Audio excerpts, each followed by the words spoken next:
ਕਾ ਖਾਲਸਾ ਵਾਹਿਗੁਰੂ ਜੀ ਕੀ ਫਤਿਹ। ਸੰਗਤ ਜੀ, ਜੀ ਆਇਆਂ ਨੂੰ, ਜੀ ਆਇਆਂ ਨੂੰ, ਜੀ ਆਇਆਂ ਨੂੰ। ਮੁਸਕਰਾਉਂਦਾ ਮੁਸਕਰਾਉਂਦਾ ਚਿਹਰਾ ਰੱਖੋ ਪਹਿਲਾਂ ਸਾਰੇ ਜਾਣੇ। ਸੋ ਅੱਜ ਦਾ ਜੋ ਸਾਡਾ ਟੌਪਿਕ ਹੈ ਨਾ, ਦਾ ਲਾਅ ਆਫ ਵਾਈਬ੍ਰੇਸ਼ਨਸ, ਇਹਨੂੰ ਅਗਰ ਚੰਗੀ ਤਰ੍ਹਾਂ ਸਮਝ ਪਾਏ ਨਾ ਤਾਂ ਮੁਸਕਰਾਉਂਗੇ ਵਾਰ-ਵਾਰ ਕਿ ਮੁਸਕਰਾਉਣ ਦੇ ਨਾਲ ਹੁੰਦਾ ਕੀ ਹੈ। ਤੋ ਸੰਗਤ ਜੀ, ਵਿਦਵਾਨ ਕਹਿੰਦੇ ਨੇ, ਸਾਇੰਟਿਸਟ ਕਹਿੰਦੇ ਨੇ, ਜਿਨ੍ਹਾਂ ਨੇ ਖੋਜਾਂ ਕੀਤੀਆਂ ਨੇ, ਉਹ ਦੱਸਦੇ ਨੇ ਕਿ ਲਿਵਿੰਗ, ਨੌਨ ਲਿਵਿੰਗ, ਹਰ ਚੀਜ਼ ਜਿਹੜੀ ਵਾਈਬ੍ਰੇਟ ਕਰ ਰਹੀ ਹੈ। ਆ ਬੇਸ਼ੱਕ ਸਾਹਮਣੇ ਮੇਰੇ ਲੈਪਟਾਪ ਪਿਆ, ਦੇਖਣ ਨੂੰ ਇਹ ਸੋਲਿਡ ਚੀਜ਼ ਲੱਗ ਰਹੀ ਆ, ਲੇਕਿਨ ਇਹ ਵੀ ਵਾਈਬ੍ਰੇਟ ਕਰ ਰਹੀ ਹੈ। ਟੇਬਲ ਹੈ, ਇਹ ਵੀ ਵਾਈਬ੍ਰੇਟ ਕਰ, ਹਰ ਚੀਜ਼ ਵਾਈਬ੍ਰੇਟ ਉਹ ਕਹਿੰਦੇ ਨੇ ਕਰ ਰਹੀ ਹੈ, ਹਰ ਚੀਜ਼, ਕਿਉਂਕਿ ਇਹ ਐਟਮ ਦੀਆਂ ਬਣੀਆਂ ਹੋਈਆਂ ਨੇ ਚੀਜ਼ਾਂ ਸਾਰੀਆਂ, ਔਰ ਜਿਹੜੇ ਐਟਮ ਨੇ, ਐਟਮ ਜਿਨ੍ਹਾਂ ਚੀਜ਼ਾਂ ਦਾ ਬਣਿਆ ਹੋਇਆ ਉਹ ਸਾਰਾ ਵਾਈਬ੍ਰੇਟ ਕਰ ਰਹੇ ਨੇ। ਉਹ ਹਰ ਚੀਜ਼ ਵਾਈਬ੍ਰੇਟ ਕਰ ਰਹੀ ਹੈ, ਅਸੀਂ ਖੁਦ ਵੀ ਵਾਈਬ੍ਰੇਟ ਕਰ ਰਹੇ ਹਾਂ, ਸਾਨੂੰ ਬੇਸ਼ੱਕ ਪਤਾ ਨਹੀਂ ਚੱਲਦਾ।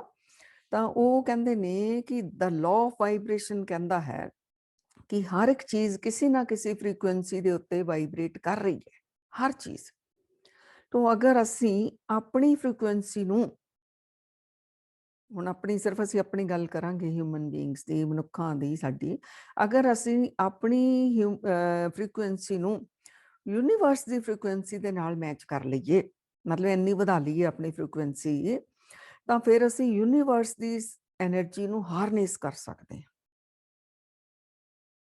ਇਹ ਦੇਖ ਲਓ ਕਿੰਨਾ ਕੁ ਸਾਡੇ 'ਚ ਫਿਰ ਪਾਵਰ ਹੋਏਗੀ ਉਸਦੀ, ਪਰ ਆਪਣੀ ਐਨਰਜੀ ਪਹਿਲਾਂ ਵਧਾਉਣੀ ਪਏਗੀ, ਆਪਣੀ ਫ੍ਰੀਕੁਐਂਸੀ ਵਧਾਉਣੀ ਪਏਗੀ। ਫਿਰ ਕਹਿੰਦੇ ਜੋ ਵੀ ਚਾਹੋ ਤੁਸੀਂ ਆਪਣੇ ਜੀਵਨ ਦੇ ਵਿੱਚ ਮੈਨੀਫੈਸਟ ਕਰ ਸਕਦੇ ਹੋ, ਜਿਸ ਤਰ੍ਹਾਂ ਦਾ ਵੀ ਤੁਸੀਂ ਜੀਵਨ ਚਾਹੁੰਦੇ ਹੋ ਤੁਸੀਂ ਉਸ ਤਰ੍ਹਾਂ ਦਾ ਜੀ ਸਕਦੇ ਹੋ, ਸਿਰਫ ਆਪਣੀ ਐਨਰਜੀ ਵਧਾਉਣ ਦੇ ਨਾਲ, ਆਪਣੀ ਫ੍ਰੀਕੁਐਂਸੀ ਵਧਾਉਣ ਦੇ ਨਾਲ। ਲਾਅ ਆਫ ਵਾਈਬ੍ਰੇਸ਼ਨਸ ਕਹਿੰਦਾ ਹੈ ਕਿ ਲਾਅ ਆਫ ਵਾਈਬ੍ਰੇਸ਼ਨ ਸਭ ਤੋਂ, ਇਹ ਰਿਸਰਚਰਸ ਕਹਿ ਰਹੀਆਂ ਨੇ, ਇਹ ਸਭ ਤੋਂ ਪਹਿਲੇ ਨੰਬਰ ਤੇ ਹੈ ਲਾਅ ਆਫ ਵਾਈਬ੍ਰੇਸ਼ਨਸ। ਦੂਸਰੇ ਨੰਬਰ ਤੇ ਹੈ ਲਾਅ ਆਫ ਅਟਰੈਕਸ਼ਨ। ਜਦ ਤੱਕ ਤੁਹਾਡੀ ਐਨਰਜੀ ਨਹੀਂ ਵੱਧਦੀ, ਤੁਹਾਡੀਆਂ ਵਾਈਬ੍ਰੇਸ਼ਨਸ ਦੀ ਫ੍ਰੀਕੁਐਂਸੀ ਨਹੀਂ ਵੱਧਦੀ, ਉਦੋਂ ਤੱਕ ਲਾਅ ਆਫ ਅਟਰੈਕਸ਼ਨ ਤੁਹਾਡੇ ਤੇ ਕੰਮ ਨਹੀਂ ਕਰ ਪਾਏਗਾ, ਤੁਸੀਂ ਅਟਰੈਕਟ ਨਹੀਂ ਕਰ ਪਾਓਗੇ। ਸੋ ਇਸ ਦਾ ਮਤਲਬ ਹੈ ਤੁਸੀਂ ਮਨ ਭਾਉਂਦਾ ਜੀਵਨ ਜਿਉਣਾ ਚਾਹੁੰਦੇ ਹੋ ਤਾਂ ਤੁਹਾਨੂੰ ਵਾਈਬ੍ਰੇਸ਼ਨਸ ਦੇ ਲਾਅ ਨੂੰ ਸਮਝਣਾ ਹੀ ਪਵੇਗਾ। ਔਰ ਉਹ ਕਹਿ ਰਹੇ ਨੇ ਕਿ ਜਿਹੜੇ ਹਿਊਮਨਸ ਨੇ, ਅਸੀਂ ਲੋਕ ਜਿਹੜੇ ਮਨੁੱਖ ਹਾਂ, ਬੰਦੇ ਹਾਂ, ਇਨਸਾਨ ਹਾਂ ਜਿਹੜੇ, ਇਹ ਜ਼ਿਆਦਾਤਰ ਆਪਣੇ ਹੀ ਵਿਚਾਰਾਂ ਦੇ ਨਾਲ, ਫੀਲਿੰਗਸ ਦੇ ਨਾਲ, ਇਮੋਸ਼ਨਸ ਦੇ ਨਾਲ, ਆਪਣੇ ਸ਼ਬਦਾਂ ਦੇ ਨਾਲ, ਸੋ ਆਪਣੀ ਹੀ ਐਨਰਜੀ ਨੂੰ ਬਲੌਕ ਕਰ ਲੈਂਦੇ ਨੇ। ਸੋ ਜਦੋਂ ਐਨਰਜੀ ਬਲੌਕ ਹੋ ਗਈ, ਫਿਰ ਬਿਮਾਰੀਆਂ ਵੀ ਆਉਣਗੀਆਂ, ਸਰੀਰਕ ਵੀ, ਮਾਨਸਿਕ ਵੀ, ਔਰ ਜ਼ਿੰਦਗੀ ਦੇ ਵਿੱਚ ਰੁਕਾਵਟਾਂ ਵੀ ਆਉਣਗੀਆਂ। ਸੋ ਇਸ ਕਰਕੇ ਐਨਰਜੀ ਦੀ ਬਲੌਕੇਜ ਨੂੰ ਕਿਵੇਂ ਦੂਰ ਕਰਨਾ, ਅਸੀਂ ਇਹ ਸਿੱਖਾਂਗੇ।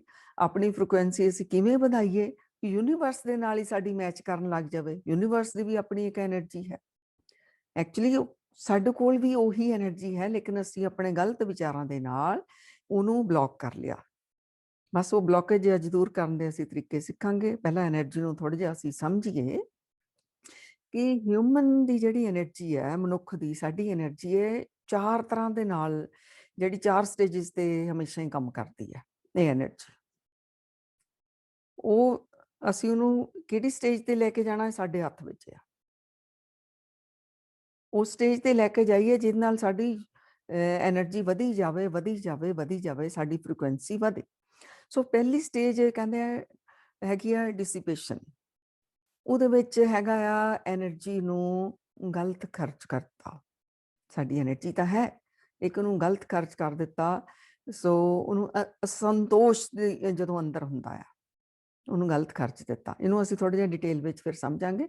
ਤਾਂ ਦੂਸਰੀ ਹੈਗੀ ਆ ਐਨਰਜੀ ਦਾ ਕੰਜ਼ਰਵੇਸ਼ਨ, ਜਦੋਂ ਐਨਰਜੀ ਨੂੰ ਅਸੀਂ ਸੁਰੱਖਿਅਤ ਰੱਖਦੇ ਹਾਂ, ਸਟੋਰ ਕਰੀ ਜਾਂਦੇ ਹਾਂ, ਉਹਦਾ ਗਲਤ ਖਰਚ ਨਹੀਂ ਕਰਦੇ, ਬਚਾਅ ਕਰਦੇ ਹਾਂ, ਆਪਣੀ ਊਰਜਾ ਨੂੰ ਬਚਾ ਲੈਂਦੇ ਹਾਂ। ਤੀਸਰਾ ਹੈਗਾ ਯੂਟੀਲਾਈਜੇਸ਼ਨ, ਜਦੋਂ ਉਹਦਾ ਠੀਕ ਉਪਯੋਗ ਕਰਦੇ ਹਾਂ। ਐਨਰਜੀ ਵਰਤਣੀ ਵੀ ਤਾਂ ਹੈ ਨਾ ਅਸੀਂ ਆਪਣੀ, ਜਦੋਂ ਉਹਨੂੰ ਠੀਕ ਯੂਜ਼ ਕਰਦੇ ਹਾਂ। ਚੌਥਾ ਹੈਗਾ ਮੈਕਸਿਮਾਈਜੇਸ਼ਨ, ਜਦੋਂ ਉਹਨੂੰ ਵਧਾ ਲੈਂਦੇ ਹਾਂ, ਜਿੰਨੀ ਹੈਗੀ ਇਹ ਤੋਂ ਹੋਰ ਵਧਾਈ ਜਾ ਰਹੇ ਹਾਂ। ਸੋ ਇਹਨੂੰ ਕਿਵੇਂ ਅਸੀਂ ਗਲਤ ਖਰਚਦੇ ਹਾਂ, ਕਿਵੇਂ ਇਹਦਾ ਅੱਛਾ ਯੂਜ਼ ਕਰਦੇ ਹਾਂ, ਕਿਵੇਂ ਵਧਾਉਂਦੇ ਹਾਂ, ਇਹਨੂੰ ਅਸੀਂ ਦੇਖੀਏ। ਜਿਵੇਂ ਮੰਨ ਲਓ ਕੋਈ ਫਲਾਈਟ ਪਕੜਨ ਦੇ ਲਈ ਗਿਆ, ਤਾਂ ਉੱਥੇ ਜਾ ਕੇ ਪਤਾ ਚੱਲਿਆ ਕਿ ਫਲਾਈਟ ਤਾਂ ਕਾਫੀ ਲੇਟ ਆ, 4-5 ਘੰਟੇ ਲੇਟ ਆ। ਹੁਣ ਉਹਦੇ ਉੱਤੇ ਡਿਪੈਂਡ ਕਰਦਾ ਵੀ ਉਹ ਕਿੱਦਾਂ ਦੀ ਉਹ ਸੋਚ ਰੱਖਦਾ, ਕੀ ਉੱਥੇ ਉਹਦਾ ਰਿਐਕਸ਼ਨ ਹੁੰਦਾ ਆ, ਕਿਹੋ ਜਿਹੇ ਉਹਦੇ ਥੋਟਸ ਚੱਲਦੇ ਨੇ, ਕਿਹੋ ਜਿਹੀ ਉਹਦੀਆਂ ਫੀਲਿੰਗਸ ਆਉਂਦੀਆਂ ਨੇ। ਇਹਦੇ ਨਾਲ ਹੀ ਫਿਰ 4 ਹਿੱਸਿਆਂ ਦੇ ਵਿੱਚ ਜਿੱਥੇ ਮਰਜ਼ੀ ਅਸੀਂ ਚਾਹੀਏ ਆਪਣੀ ਐਨਰਜੀ ਨੂੰ ਲਾ ਸਕਦੇ ਹਾਂ, ਵਧਾ ਵੀ ਸਕਦੇ ਹਾਂ, ਘਟਾ ਵੀ ਸਕਦੇ ਹਾਂ। ਸੋ ਜਿਹੜਾ ਤਾਂ ਹੋਏਗਾ ਐਨਰਜੀ ਨੂੰ ਗਲਤ ਖਰਚਣ ਵਾਲਾ ਪਹਿਲਾ ਵਿਅਕਤੀ ਲਾ ਲਓ, ਉਹ ਕਹੇਗਾ, ਦੁਖੀ ਹੋ ਜਾਏਗਾ, ਇਹ ਕੀ ਹੋਇਆ, ਪਰੇਸ਼ਾਨ, ਘਬਰਾਹਟ, ਲੈ ਪਹਿਲਾਂ ਦੱਸਣਾ ਚਾਹੀਦਾ ਸੀ, ਮੇਰੇ 4-5 ਘੰਟੇ ਵੇਸਟ ਚਲੇ ਜਾਣੇ ਆ। ਹੁਣ ਉਹ ਦੁਖੀ ਪਰੇਸ਼ਾਨ, ਤਾਂ ਫਿਰ ਕੀ ਹੋਇਆ, ਕੁੜ-ਕੁੜ ਕਰੇਗਾ ਅੰਦਰੋਂ, ਹੈ ਨਾ। ਤਾਂ ਉਹਦੀ ਐਨਰਜੀ ਜਿਹੜੀ ਹੈ ਉਹ ਗਲਤ ਖਰਚੀ ਜਾ ਰਹੀ ਹੈ, ਕਿਉਂਕਿ 3-4 ਘੰਟੇ 5 ਘੰਟੇ ਜਿੰਨੀ ਵੀ ਲੇਟ ਆ, ਉਹ ਦੁਖੀ ਹੋ ਕੇ ਉਹਨੇ ਆਪਣਾ ਟਾਈਮ ਜਿਹੜਾ ਉਹ ਕੱਢਿਆ, ਐਨਰਜੀ ਨੂੰ ਡਾਊਨ ਕਰੀ ਜਾ ਰਿਹਾ ਹੈ। ਸੋ ਮੰਨ ਲਓ ਉਹਦੇ ਕੋਲ 10 ਯੂਨਿਟ ਐਨਰਜੀ ਹੈ, ਤਾਂ ਉਹਨੇ ਜਿਹੜੀ ਇਹਨੂੰ ਘਟਾ ਕੇ 3 ਜਾਂ 4 ਯੂਨਿਟ ਕਰ ਲਏ, ਆਪ ਹੀ ਦੁਖੀ ਹੋ ਕੇ, ਪਰੇਸ਼ਾਨ ਹੋ ਕੇ। ਸੋ ਦੂਸਰੇ ਨੰਬਰ ਦਾ ਜਿਹੜਾ, ਇਹ ਪਹਿਲਾ ਤਾਂ ਹੋ ਗਿਆ ਸੀ ਜਿਹੜਾ ਅਸੰਤੋਸ਼ ਵਾਲਾ, ਜਿਹੜੀ ਆਪਣੀ ਗਲਤ ਖਰਚਦਾ ਆ। ਦੂਸਰੇ ਨੰਬਰ ਵਾਲਾ ਆ ਜਿਹੜਾ ਕੰਜ਼ਰਵੇਸ਼ਨ ਵਾਲਾ ਆ, ਜਿਹੜੀ ਆਪਣੀ ਐਨਰਜੀ ਨੂੰ ਬਚਾ ਕੇ ਰੱਖਦਾ ਆ। ਉਹ ਕੀ ਕਰਦਾ, ਪਤਾ ਚੱਲਿਆ ਵੀ ਫਲਾਈਟ ਲੇਟ ਆ, ਤੇ ਉਹ ਕਹਿੰਦਾ ਕੋਈ ਗੱਲ ਨਹੀਂ, ਥੋੜ੍ਹਾ ਜਿਹਾ ਏਅਰਪੋਰਟ ਤੇ ਘੁੰਮ ਲੈਂਦੇ ਹਾਂ, ਮਜ਼ੇ ਕਰਦੇ ਹਾਂ, ਕੋਈ ਦੇਖ ਲੈਂਦੇ ਇੱਥੇ ਕੀ ਕੁਛ ਪਿਆ, ਸ਼ੌਪਸ ਦੇ ਕੀ ਆ, ਥੋੜਾ ਖਾ ਪੀ ਲੈਂਦੇ ਹਾਂ ਆਪਣਾ। ਉਹ ਖੁਸ਼ ਉੱਥੇ ਘੁੰਮਦਾ ਫਿਰਦਾ ਹੈ। ਸੋ ਇਹਨੇ ਮਜ਼ੇ ਕੀਤੇ, ਬੇਸ਼ੱਕ ਸ਼ਾਪਿੰਗ ਕੋਈ ਨਹੀਂ ਕੀਤੀ, ਪਰ ਵੈਨ ਜਾ ਕੇ ਘੁੰਮਦਾ ਫਿਰਦਾ ਰਿਹਾ, ਆਪਣਾ 4-5 ਘੰਟੇ ਟਾਈਮ ਨੂੰ ਖੁਸ਼ ਹੋ ਕੇ ਨੇ ਆਪਣਾ ਯੂਜ਼ ਕੀਤਾ। ਸੋ ਇਹਨੇ ਆਪਣੀ ਐਨਰਜੀ ਨੂੰ ਬਚਾਇਆ, ਕਾਫੀ ਸੁਰੱਖਿਅਤ ਕੀਤੀ ਆ, ਗਲਤ ਨਹੀਂ ਖਰਚਿਆ। ਤੇ ਜਿਹੜਾ ਤੀਸਰੇ ਨੰਬਰ ਵਾਲਾ ਆ, ਉਹ ਕੀ ਕਰਦਾ, ਉਹ ਕਹਿੰਦਾ ਵੀ ਮੈਂ 4-5 ਘੰਟੇ ਲੇਟ ਆ, ਚਲੋ ਮੈਂ ਇੰਨੇ 'ਚ ਕੁਛ ਆਪਣਾ ਕੰਮ ਕਰ ਲੈਂਦਾ ਆ, ਆਪਣਾ ਲੈਪਟਾਪ ਕੱਢਦਾ ਆ, ਜਾਂ ਆਪਣੀ ਕੋਈ ਅੱਛੀ ਬੁੱਕ ਪੜ੍ਹ ਲੈਂਦਾ ਆ, ਜਾਂ ਮੈਂ ਕੋਈ ਜੋ ਵੀ ਹੈ ਜਿਹਦੇ ਨਾਲ ਮੇਰਾ ਟਾਈਮ ਠੀਕ ਯੂਜ਼ ਹੋ ਜਾਵੇ, ਤਾਂ ਉਹਨੂੰ ਅੱਛਾ ਯੂਟੀਲਾਈਜ਼ ਕਰ ਲੈਂਦਾ ਆਪਣੇ ਟਾਈਮ ਨੂੰ। ਸੋ ਇਹਨੇ ਇਹ 10 ਯੂਨਿਟ ਲੈ ਕੇ ਆਇਆ ਸੀ ਐਨਰਜੀ, ਇਹ ਵੀ ਇਹਨੇ 5 ਖਰਚ ਲਈ ਉਹ ਕੰਮ ਦੇ ਵਿੱਚ, ਤੇ 5 ਦੀ ਫਿਰ ਵੀ ਬਚੀ ਹੋਈ ਆ, ਲੇਕਿਨ ਉਹ 5 ਖਰਚ ਕੇ ਇਹਨੇ ਆਪਣਾ ਕੰਮ ਵੀ ਕਰ ਲਿਆ, ਮਤਲਬ ਅੱਛਾ ਯੂਜ਼ ਇਹਨੇ ਕਰ ਲਿਆ। ਸੋ ਜਿਹੜਾ 4-5 ਘੰਟੇ ਦੂਸਰੇ ਨੰਬਰ ਵਾਲਾ ਸੀਗਾ, ਉਹ ਅਗਰ 10 ਯੂਨਿਟ ਲੈ ਕੇ ਆਇਆ, ਕਿਉਂਕਿ ਖੁਸ਼ ਰਿਹਾ, ਉਹਨੇ ਖਾਧਾ ਪੀਤਾ, ਇੱਧਰ ਸ਼ਾਪਿੰਗ ਵੱਲ ਗਿਆ, ਉਹਨੇ 1 ਯੂਨਿਟ ਖਰਚਿਆ, ਉਹਦੇ ਵੀ 9 ਬਚੇ ਹੋਏ। ਜਿਹਨੇ ਯੂਟੀਲਾਈਜ਼ ਕਰ ਲਿਆ, ਉਹਨੇ 5 ਖਰਚੇ, ਪਰ ਅੱਛੇ ਕੰਮ ਵਿੱਚ ਖਰਚੇ, ਤਾਂ 5 ਉਹਦੇ ਫਿਰ ਵੀ ਹੱਲੇ ਬਚੇ ਹੋਏ ਨੇ। ਹੁਣ ਚੌਥੇ ਨੰਬਰ ਵਾਲਾ, ਇਹਨੇ ਦੇਖਿਆ ਵੀ 4-5 ਘੰਟੇ ਫਲਾਈਟ ਲੇਟ ਆ, ਇਹ ਕਹਿੰਦਾ ਕਿ ਇੱਧਰ ਸਟੋਰਾਂ ਤੇ ਜਾਣਾ, ਸ਼ਾਪਿੰਗ ਕੀ ਕਰਨੀ, ਇੱਧਰ ਕੀ ਕਰਨਾ, ਅੱਖਾਂ ਬੰਦ ਕੀਤੀਆਂ, ਆਪਣੇ ਧਿਆਨ 'ਚ ਉਤਰ ਗਿਆ, ਮੈਡੀਟੇਸ਼ਨ ਦੇ ਵਿੱਚ ਆ ਗਿਆ, ਉਸ ਸਟੇਟ ਦੇ ਵਿੱਚ ਆ ਗਿਆ। ਇਹਦੀ ਵਧੀ ਜਾਂਦੀ ਲਿਮਿਟਲੈਸ। ਇਹ ਹੁਣ ਸਾਡੇ ਉੱਤੇ ਆ, ਕਿਸੇ ਵੀ ਸਿਚੁਏਸ਼ਨ ਵਿੱਚ ਅਸੀਂ ਕੀ ਕਰਨਾ ਹੁੰਦਾ। ਤਾਂ ਹੁਣ ਇਹ ਦੱਸ ਰਹੇ ਨੇ ਵੀ ਜਿਹੜਾ, ਅਗਰ ਅਸੀਂ ਚਾਹੁੰਦੇ ਸਾਡੀ એનર્ਜੀ ਬਚ ਜਾਵੇ, ਜ਼ਿੰਦਗੀ ਭਰ ਇੱਦਾਂ ਹੀ ਜੋ ਅਸੀਂ ਚਾਹੁੰਦੇ ਉਹ ਨਹੀਂ ਹੋਣਾ। ਇਹ ਤਾਂ ਅਸੀਂ ਇੱਕ ਫਲਾਈਟ ਦੀ ਗੱਲ ਕਰ ਲਈ, ਜ਼ਿੰਦਗੀ ਵਿੱਚ ਬਹੁਤ ਵਾਰ ਜੋ ਅਸੀਂ ਚਾਹੁੰਦੇ ਉਹ ਨਹੀਂ ਉਸ ਤਰ੍ਹਾਂ ਦੀ ਸਿਚੁਏਸ਼ਨ ਹੁੰਦੀ। ਫਿਰ ਉਸ ਵਕਤ ਕੀ ਕਰੋ, ਐਕਸੈਪਟੈਂਸ, ਸਵੀਕਾਰ ਕਰੋ। ਹੁਣ ਸਵੀਕਾਰ ਕਰ ਲੈਣਾ ਚਾਹੀਦਾ ਸੀ 4-5 ਘੰਟੇ ਫਲਾਈਟ ਲੇਟ ਆ, ਮੈਂ ਦੁਖੀ ਕਿਉਂ ਹੋਵਾਂ, ਮੈਂ ਇਹਨੂੰ ਖੁਸ਼ ਹੋ ਕੇ ਇਸ ਟਾਈਮ ਨੂੰ ਅੱਛਾ ਇਹਦਾ ਯੂਜ਼ ਕਰ ਲਵਾਂ। ਬਸ ਇਸੇ ਤਰ੍ਹਾਂ ਜ਼ਿੰਦਗੀ ਵਿੱਚ ਹਰ ਪਲ ਕੋਈ ਨਾ ਕੋਈ ਚੇਂਜਸ ਆਉਂਦੀਆਂ ਨੇ, ਤਾਂ ਆਪਣੀ ਐਨਰਜੀ ਨੂੰ ਵਧਾਉਣ ਦੇ ਲਈ ਜਾਂ ਅੱਛਾ ਯੂਟੀਲਾਈਜ਼ ਕਰਨ ਦੇ ਲਈ, ਉਹਨੂੰ ਸਭ ਤੋਂ ਪਹਿਲਾਂ ਤਾਂ ਆਪਣੀ ਐਨਰਜੀ ਨੂੰ ਬਚਾਉਣ ਦੇ ਲਈ ਉਹਨੂੰ ਐਕਸੈਪਟ ਕਰੋ, ਜੋ ਵੀ ਸਿਚੁਏਸ਼ਨ ਆਉਂਦੀ ਜ਼ਿੰਦਗੀ ਦੇ ਵਿੱਚ।